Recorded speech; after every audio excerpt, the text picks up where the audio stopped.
US లో doctor గా స్థిరపడాలని అనుకుంటున్నారా? అయితే అతి తక్కువ ఖర్చుతో ఎగ్ప్లస్ తో సాకారం చేసుకోండి.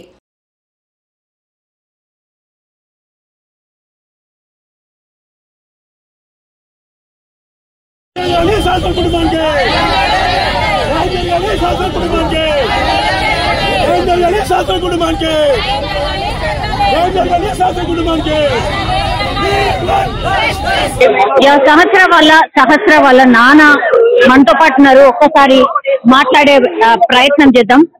ఏమైంది ధర్నాకు విచారణ మొత్తం బ్యాట్ కోసం వచ్చి వెళ్ళిపోయాడు.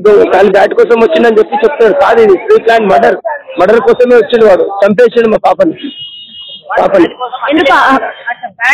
రాలేడు, బ్యాట్ కోసం రాలేదు. విచారణలో ఏమైతే బ్యాట్ కోసం వచ్చిందని చెప్తారు.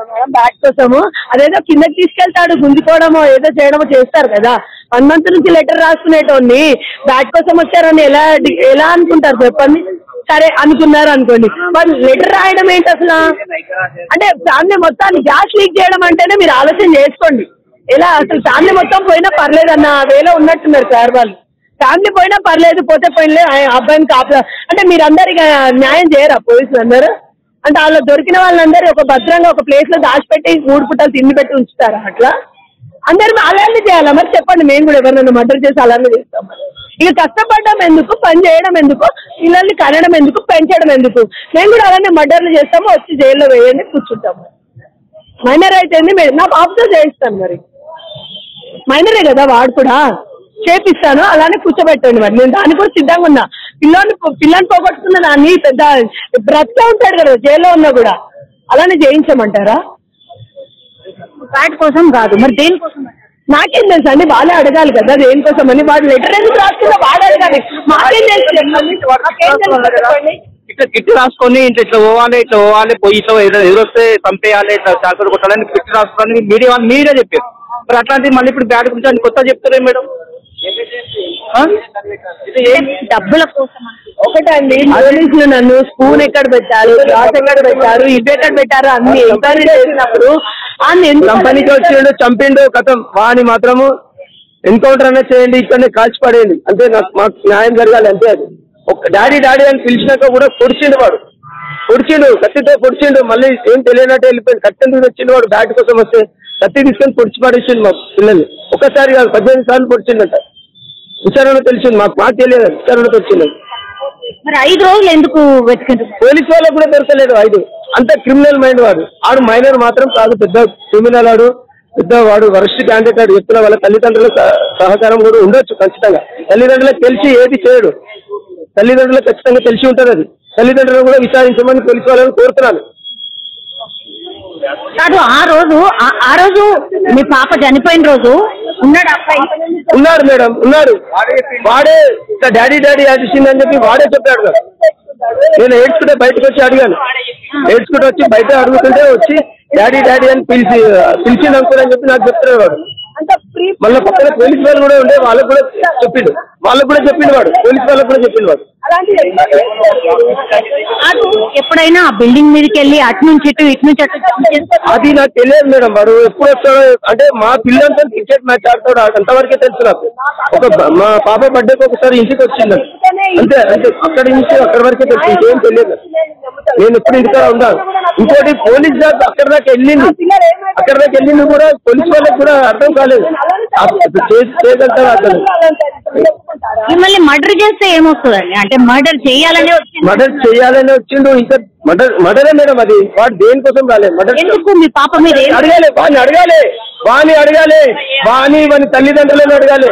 నన్ను అడిగితే నాకు ఏం తెలుస్తుంది మేడం? ఇప్పుడు నన్ను చంపిడని నేను చెప్పాలా నీకు? నన్ను చంపిడవాడు చంపలేదు కదా, నా మీద అట్టకైనా రాలేదు కదా. నా పాప అన్నం పుణ్యం మెరుగని. ఆమె కొడితే కూడా ఒక దెబ్బ కొడితే కింద పడిపోతుంది. అమ్మ చిన్న పాపని వాడు అంత దారుణంగా చంపిన వాడు. పోలీసు వాళ్ళకి తెలిసి ఉంటుంది. ఇది ఒకసారి విచారణ గట్టిగా చేయమన్నది అంతే.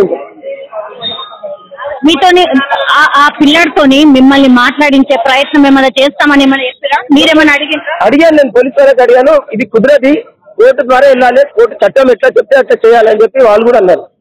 నేను ఇప్పుడు వాళ్ళని అడిగాను, సార్ నేను కలుస్తాను, మాట్లాడతాను, అసలు కారణం ఏంటి కనుక్కుంటాను సార్ అంటే కూడా వాళ్ళు ఏమంటున్నారంటే ఇది చట్ట ప్రకారంగా వెళ్ళాలి, ఇది మేము దానికి సహకరించలేమని చెప్పి ఏం శిక్ష పడుతుంది అని ఏమి కనుక్కున్నారా? శిక్ష మైనర్ శిక్ష ఏం పడుతుందని కనుక్కుంటే కూడా వాళ్ళకి తెలియదు కదా మేడం. వాళ్ళైతే చెప్తారు కోర్టు నిర్ణయిస్తుంది అని చెప్పి చెప్తున్నారు వాళ్ళు. మాకేం తెలియదు, కోర్టు నిర్ణయిస్తుంది, కోర్టు ద్వారా వెళ్తాం, చట్టం ప్రకారంగా వెళ్తాం మేము. కానీ చట్టం నాకు మా కళ్ళ ముందు వాడిని చంపాలి, నా కళ్ళ ముందు వాడిని చంపితేనే మాకు శాంతి, నా కడుపుకుంటా తీరుతాం. లేకపోతే మేము మూకోం మేడం. ఇంకా పైదాకి వెళ్ళినా వెళ్తాం మేడం, ఇంకా పైదాకి వెళ్తాం. మేము గరీబ్ వాళ్ళు డబ్బులు లేవు అని ఓకే, మాకు మా సహా సాయి ఎక్కడున్నాడు, అట్లాగే వాళ్ళ తల్లిదండ్రులు ఏ సాయి? అతని పేరు ఏం పేరు మేడం? వెంకట్. నేను వెంకట్ అని తెలుసు మాకు, ఆయన పేరు వెంకట్ అని తెలుసు. సాయి అని నాకు తెలియదు, ఇంతవరకు తెలియదు. మీరు చెప్తారు సాయి అని.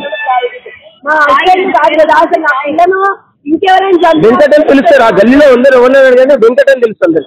వెంకట్ అని తెలుసు. వాళ్ళ తల్లిదండ్రులు సాయి అని పెట్టుకోరు, ఏమని పెట్టుకోరు, అదే పెట్టుకోరు, ఇది మాకు తెలియదు. And for more videos, please subscribe to iDream. Please subscribe to iDream. Please subscribe iDream. And please subscribe to iDream.